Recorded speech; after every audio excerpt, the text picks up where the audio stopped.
大家都以为西施是中国历史上最美丽的女人，是拯救国家的女英雄，是一个享尽荣华富贵的宠妃。但是大家不知道的是，她其实是中国历史上第一个被亲手训练出来的女间谍，而且是被自己人亲手绑上石头沉进江底淹死的。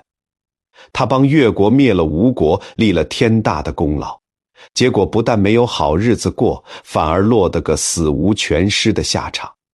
今天我们就来把这个被骗了2000多年的血腥真相一五一十地讲清楚。各位台湾的阿公阿嬷、老哥哥老姐姐，大家晚上好啊，欢迎您来听今晚的故事。在故事开始之前，麻烦您先帮我们按个订阅，顺便点个赞，这样的话以后我们更新这些有趣的国学和历史故事，您就能第一时间收到通知了。我们这些老人家活了大半辈子，吃的盐比年轻人吃的饭还多，心里都很清楚，人生在世10之8九都是不如意的事，遇到困难，遇到委屈，我们总是跟自己说要忍耐，要扛住。可是今天咱们要讲的这个女人，她的人生哪里是忍耐2个字能说得清的？她本来只是乡下河边一个浣纱的穷苦小姑娘，后来却变成了摧毁一个大国的秘密武器。她的本名叫施夷光，后来世人才叫她西施。今晚我们就泡一杯热茶，慢慢来听这个2500多年前的故事。在很久很久以前的春秋时代，天下大乱，到处都在打仗。那时候在今天的浙江省绍兴一带，有一个偏僻的小山村，村边有一条清可见底的小河。咱们故事里的主角小光就住在这个村子里。小光家里穷到什么程度呢？穷到每天都要为下一顿饭发愁。她是一个特别勤劳懂事的女孩子，每天天还没亮就要背着沉重的木盆，走到村外那条小河边去浣纱。那种粗麻布是用来换钱买米的，小光必须把那些粗糙的布料浸泡在冰凉的河水里，用力搓，用力捶，直到布料变得又白又软。春天河水冷得刺骨，小光的手常年泡在水里，冻得通红，裂开了一道一道血口子。可是就算日子过得这么苦，她穿的是最破烂的粗布衣裳，小光还是长得特别特别漂亮。那种漂亮不是现在电视上靠化妆画出来的漂亮，而是一种天生的让人看一眼就忘不掉的美丽。村子里的男人只要从河边经过，都会忍不住放慢脚步多看2眼，连天上的小鸟飞过，好像都被她的美貌迷住，停在树枝上不走了。这就是后来人们说的沉鱼落雁里那段沉鱼的来历。但是大家不晓得的是，小光在河边浣纱的时候，总是皱着眉头，用手捂着胸口，看起来非常痛苦。村子里有一个长相很丑的邻居女孩，看到小光皱眉捂胸的样子，觉得特别迷人，就学着她的模样在村里走来走去。结果大家看了都吓坏了，家家户户把门关上，不敢出门。这就是东施效颦的故事。可是各位老哥哥老姐姐，你们知道小光为什么皱眉头捂胸口吗？她不是在装可怜，也不是在摆姿势。后来的老中医研究史料发现，小光其实有先天性的心脏病或者很严重的胃病。她是因为干活太累，身体撑不住，心口痛才会皱眉头。那种让人心疼的病态美，其实是一个穷苦女孩在繁重劳动下发出的求救信号。她是真的在痛，不是在演戏。如果没有发生战争的话，小光这辈子可能就在这个小山村里平平安安地度过了。她可能会嫁给村里一个老实勤快的庄稼人，虽然日子苦一点，但是日出而作，日落而息，生几个大胖小子，等到老了就像我们现在一样，坐在院子里晒晒太阳，看着孙子跑来跑去。可惜那个年代不让人过太平日子。就在小光还在河边忍着心口痛浣纱的时候，外面的世界已经打得天翻地覆了。当时有2个很大的国家，一个是吴国，一个是越国。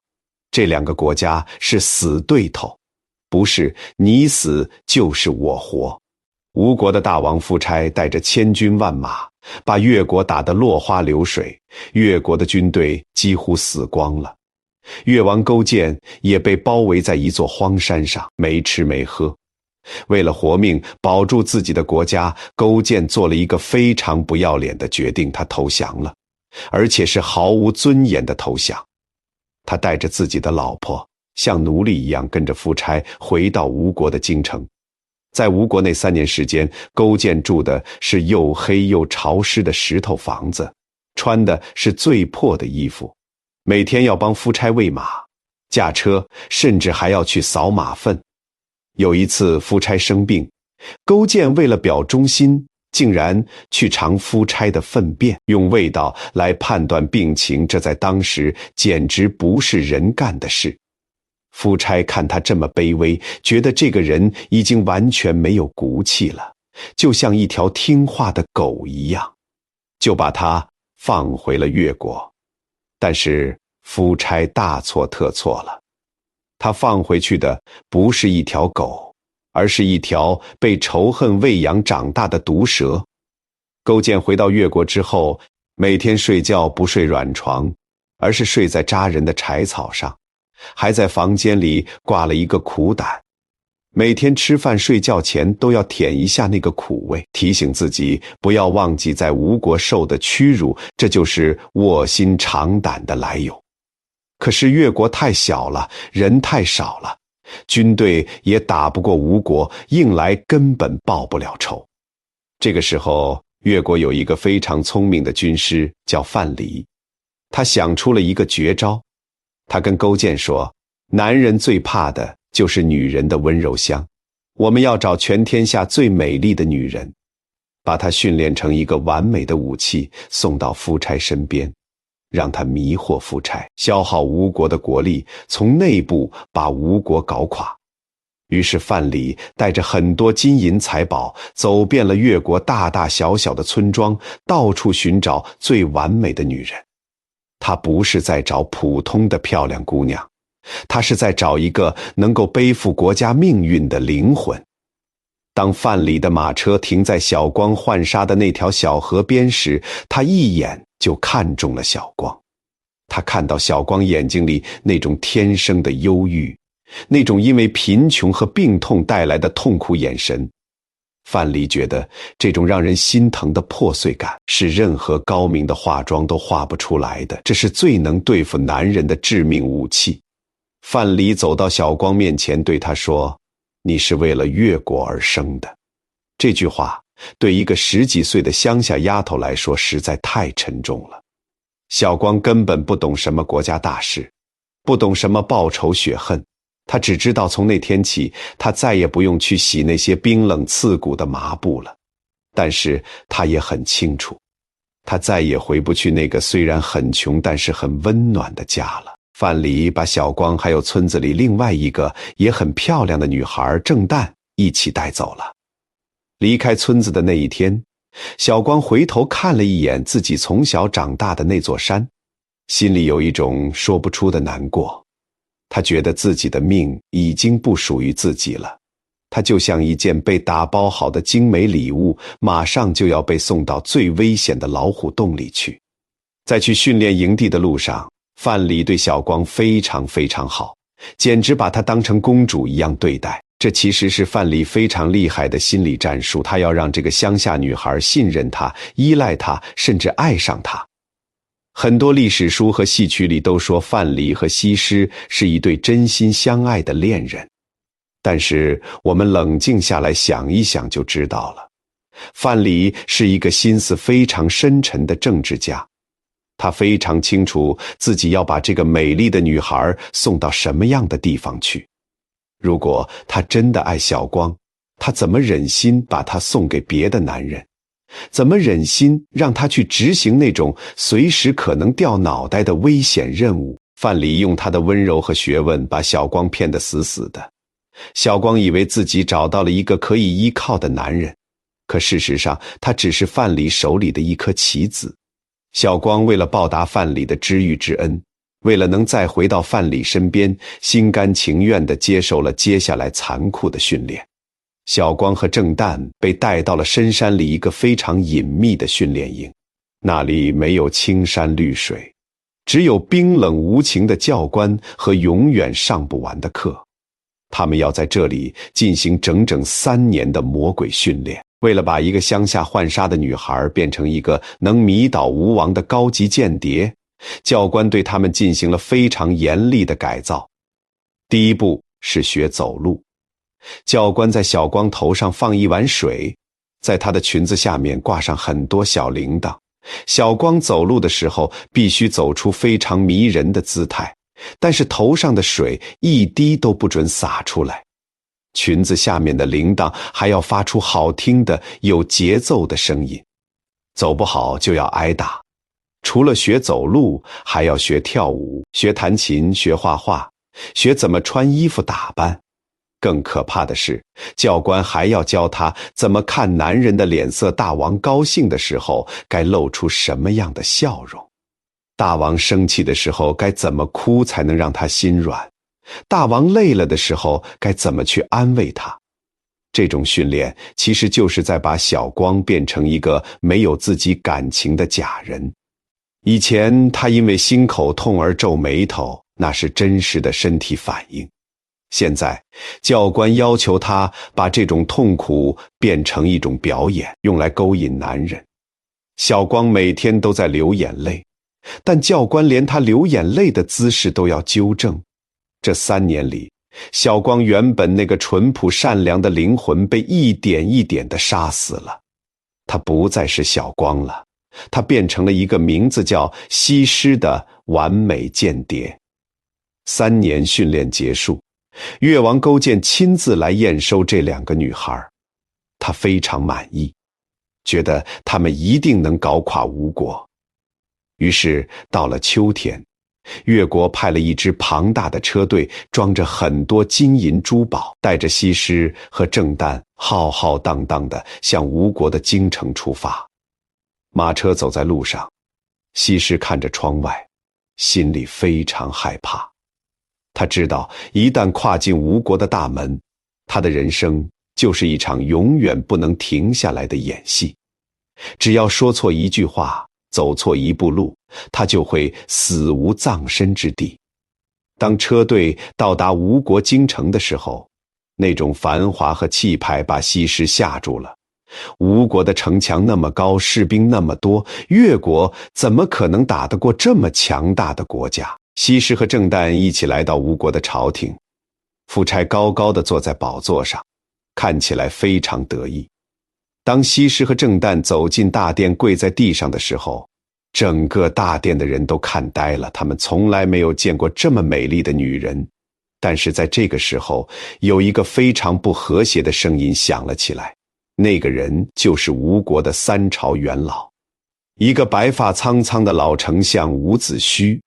这个老丞相非常有眼光，他一眼就看出了越国的阴谋。他大声对夫差说：大王，千万不要收下这2个女人，这是越国派来的祸水。越王每天睡柴草，尝苦胆，就是为了找我们报仇。这2个女人是来害我们吴国的。老丞相的眼睛非常毒，他从西施那完美的走路姿势里闻到了阴谋的味道。他看穿了西施美丽的脸皮下藏着致命的毒药。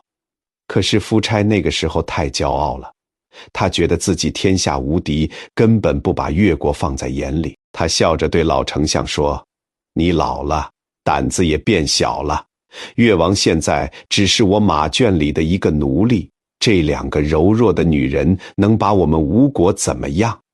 这就是历史上最可悲的地方。当你觉得自己最强大的时候，其实你已经把刀子交到了敌人的手里。老丞相气得掉头就走。夫差走下宝座，亲自把西施扶了起来。就在那一刻，西施抬起头，用那双经过3年训练、带着一点点害怕和很多很多崇拜的眼神看了夫差一眼。就这一眼，夫差的心就被彻底融化了。西施不费一兵一卒，就已经攻破了吴国最坚固的防线。为了让西施住得舒服，夫差下令在风景最好的山顶上建造了一座非常非常大、非常非常豪华的宫殿。当西施住进这座宫殿的那一天，吴国的命运就开始倒数计时了。西施站在宫殿的阳台上，看着下面忙忙碌碌的吴国工人，心里没有一点点高兴，只有深深的悲哀。他想起范蠡对他说过的话：“你的一笑可以抵得上越国的10万大军。”于是他对着镜子露出了那个练习了3年的完美笑容。这个笑容以后会要了老丞相的命，会花光吴国的钱，会毁掉夫差的理智。在接下来的20年里，西施就像一只被关在金丝笼里的金丝雀。但是金丝雀不辛苦，西施却比金丝雀辛苦1万倍。她每天从睁开眼睛开始就要进入演戏状态，不能有一丝一毫的放松。夫差为了讨好她，在宫殿里建了一条非常特别的木板长廊。长廊的地板下面挖了很多大坑，里面放着许多空心大水缸，上面再铺上厚厚的木板。西施穿上特制的挂着小铃铛的木头鞋子，走在这条长廊上的时候，木板下面的水缸会发出非常深沉的回音，加上鞋子上的铃铛声，就像在演奏一首非常好听的音乐。夫差每天最喜欢听的就是西施走在这个长廊上的声音，他觉得这是世界上最美的享受。但他不知道，西施每走一步，吴国的国库就空了一点儿。西施就是用这种方法慢慢地消耗着吴国的财富。在这座大宫殿里，西施唯一能说心里话的人就是和他一起来的郑旦。2个人在没人的时候会偷偷用越国的家乡话聊天，互相鼓励，互相安慰。在这个充满危险的地方，郑旦是西施唯一的温暖。可是好景不长，郑旦很快就生病死了。有的人说郑旦是想家想出病来的，也有的人说郑旦是因为得不到大王的宠爱，心里难过死掉的。不管什么原因，郑旦的死对西施来说是一个晴天霹雳，这世上最后一个知道他真实身份，知道他原本叫小光的人也消失了。从那天起，西施在这个世界上彻底变成了一个孤儿。她每天被成群的宫女太监围着，被夫差深深地爱着，可她的心里却比冰窖还要冷。西施在吴国的任务只有一个，让夫差变成一个昏君，然后除掉那个一直反对他的老丞相伍子胥。伍子胥就像一只老鹰一样，天天盯着西施，天天在夫差耳边说西施是妖怪，会让吴国灭亡。西施不用和老丞相吵架，他只要在伍子胥骂他的时候默默地流眼泪，装出非常委屈非常可怜的样子，用手捂着胸口喘不过气来。夫差看到心爱的女人受委屈，心疼得不得了。他觉得老丞相太啰嗦了，是在故意找茬。就在西施来到吴国的第6年，夫差终于忍不住了。他赏给伍子胥一把宝剑，命令他自杀。伍子胥在死之前非常愤怒，他告诉家里人，等他死后要把他的眼睛挖出来挂在城门上，他要亲眼看着越国的军队怎么把吴国消灭掉。伍子胥死的那天，西施在那条会发出声音的长廊上走来走去，铃铛的声音还是那么清脆。没有人知道他心里在想什么，是觉得终于完成任务了，很高兴，还是觉得害死了一个忠臣，心里很内疚。从那以后，吴国再也没有人敢跟夫差说真话了。西施彻底变成了一个孤零零地站在权力顶峰的表演者。大家都以为夫差是个大笨蛋，是个只知道玩女人的暴君。但是如果我们仔细想一想，夫差其实是一个非常浪漫、对感情非常认真的人。他对西施的爱很多时候都是真心的。他为了西施盖那么大的宫殿，带西施去打猎，在月光下给西施吹管乐。对于一个高高在上的大王来说，他把一颗真心都掏出来给了西施。这恰恰让西施非常痛苦。如果夫差是一个天天打他骂他的坏蛋，那西施报复起来一点心理负担都没有。可是夫差对他百依百顺，20年来把他当成宝贝一样捧在手心里，可以说是这世上对西施最好的人了。当西施看着这个为了他连江山都不要的男人，他的心里难道真的一点感觉都没有吗？她也是个女人啊，可是她的身份是一个间谍。她每天接受着夫差的疼爱，心里却在盘算怎么让这个男人快点死。夫差亲她一下，她就要在心里默念一遍越王的命令。大家想想看，这种日子是不是比下地狱还要可怕？20年时间，西施每天都在这种折磨中度过。他劝夫差去打那些北方的强大国家。夫差为了在西施面前逞英雄，真的带兵去打仗。打仗是非常花钱花粮食的，几年下来，吴国的国库就空了，老百姓没饭吃了。而在家里，西施又变着花样让夫差享乐，天天喝酒看跳舞，夫差连军队的训练都不管了。这个时候，越国在勾践的带领下拼命种田，拼命生小孩，拼命训练军队，越国越来越强大，吴国却像一棵被虫子蛀空的烂树。西施没有用刀，没有用毒药，他只是顺着夫差的脾气，用美貌和眼泪把吴国推向了深渊。这种不见血的杀人方法才是最可怕的。就这样过了20年，有一天，越国的军队终于打过来了。夫差这才发现自己连一支像样的军队都找不出来。吴国被越军包围了3年，城里的老百姓饿得连树皮都吃光了。西施还住在那座豪华的山顶宫殿里，只是宫殿里再也没有了音乐声，只有死一样的安静和外面打仗的轰隆声。在吴国人眼里，她是害死大家的狐狸精；在越国人眼里，她是立了大功的女英雄。但是在西施自己看来，她只是一个坐了20年牢的可怜人。她已经忘记了外面的世界是什么样子了。终于，越国的军队打进了宫殿。西施看到那个曾经高高在上，现在却满身是血的夫差跌跌撞撞地向他走过来。夫差到死都没有怪罪西施，他看西施的眼神还是那么充满爱意。勾践没有马上杀掉夫差，而是故意羞辱他，说要把他流放到一个小岛上去。夫差受不了这种屈辱，决定自杀。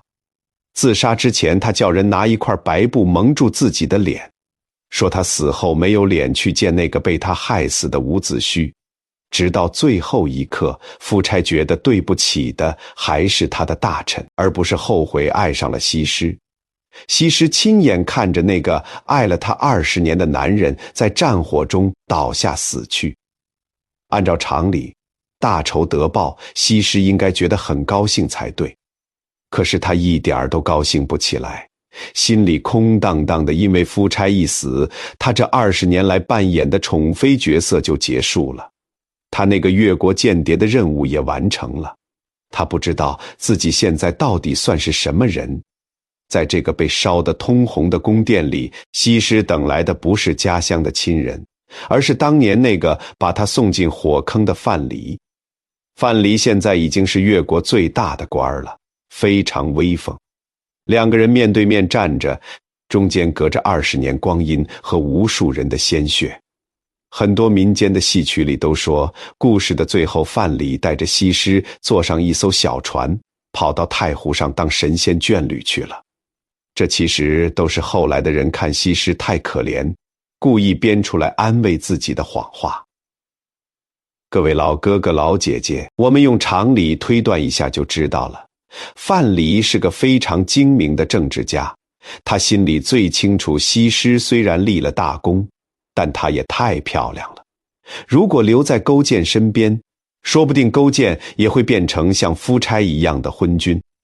而且西施毕竟跟了夫差20年，身上早就打上了吴国的烙印。对于心思阴沉，为了复仇什么都可以做的勾践来说，西施这种知道太多秘密的人是绝对不能留在这个世界上。在古代，一本很权威的历史书里记载了一个非常残酷的真相：越国人把西施丢进江里淹死了。什么叫丢进江里？就是用一个很大的皮袋子，把这个世界上最美丽的女人装进去，绑上几块大石头，然后从船上推到冰冷的江水底下。而执行这个命令，甚至亲手执行的人，很可能就是当年教他走路、教他笑、他深深爱过的那个范蠡西施，用自己一生的幸福，用自己的身体做武器，帮越国打赢了胜仗。可是当越国不再需要他的时候，他就像一块用过的脏抹布一样，被无情地丢掉了。当冰冷的江水没过他头顶的时候，西施心里在想什么呢？也许他觉得这是一种解脱，他终于可以不用再演戏了。她终于可以做回那个在乡下河边浣纱的小女孩了。在那里，没有长廊的回音，没有老丞相的骂声，没有夫差沉重的爱，也没有范蠡冷冰冰的算计。历史学家总是喜欢讨论西施到底有没有爱过夫差，范蠡到底有没有爱过西施。其实这些都不重要了。西施最大的悲剧在于她这一生都在演别人要她演的角色。她是一个漂亮的风景，是一个报仇的工具，是一个替罪羊，她唯独没有机会做回她自己。她把间谍演得越成功，她死的就越彻底。吴国灭亡的时候，她变成了一个没有家、没有过去、也没有未来的可怜鬼。在越国人眼里他是多余的，在吴国人眼里他是仇人。这种极度的孤独是多大的功劳都补不回来的。大家想想看，西施原本只是一个叫小光的普通女孩，她皱眉头是因为身体痛，可是就因为长得太漂亮，她被强行拉进了一个充满阴谋的漩涡里。这20年里，勾践为了报仇可以去尝粪便，而西施为了配合这场复仇，就必须在吴国的皇宫里演20年不能笑场的戏。在那些大人物的棋盘上，西施只是一颗微不足道的棋子。她用美丽换来了越国的强大，却发现自己永远找不到回家的路了。那个单纯的浣纱女孩早就在一次又一次的训练和背叛里死掉了。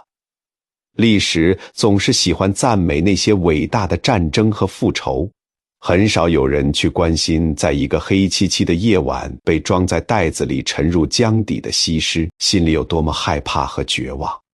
长得漂亮，在太平盛世是好事，可是在乱世，漂亮就是要命的病。西施的美丽剥夺了她做一个普通人，去爱，去生活，去慢慢变老的权利。如果东施效颦是个笑话，那是因为丑女孩不知道漂亮女孩承受着多么巨大的压力和痛苦。有时候长得普普通通、平平凡凡的过一辈子，反而是老天爷最大的保佑。只可惜身在局里的人，往往要到死的那一刻才能明白这个道理。不管西施最后是被淹死了，还是真的跟着范蠡跑了，那个叫西施的女人其实早就死掉了。我们更愿意相信，在一个没有人的早上，她脱掉了那些华丽的衣服，扔掉了鞋子上的铃铛，穿着粗布衣裳，安安静静地坐在河边，看着流水把所有的烦恼和仇恨都带走。西施的故事流传了2000多年。为什么大家还是喜欢听？因为我们在生活中，有时候也像西施一样，为了养家糊口，为了面子，为了别人眼里的期望，不得不去演一个不是自己的角色。我们在外面陪着笑脸，心里却流着泪。西施只是把这种无奈演到了极点。她的故事告诉我们，不管外面多风光，不管赚了多少钱，最重要的还是要找回那个最真实的自己。不要为了讨好别人，把自己的本性都弄丢了。能做个普通人，能自由自在的呼吸，就是最大的福气。好了，今天的故事就讲到这里了。夜已经深了，大家听完这个沉重的故事，可以把心里那些烦心事都放一放。明天早上太阳升起来，我们还要继续过我们平凡但是真实的日子。希望大家都能活得比西施自由，活得比她真实。请大家放松身体，盖好被子，好好的睡一觉。如果有想跟我说的话，欢迎在下面留言，我都会看。记得按赞、订阅、分享。祝各位阿公、阿嬷、大哥大姐晚安，做个好梦。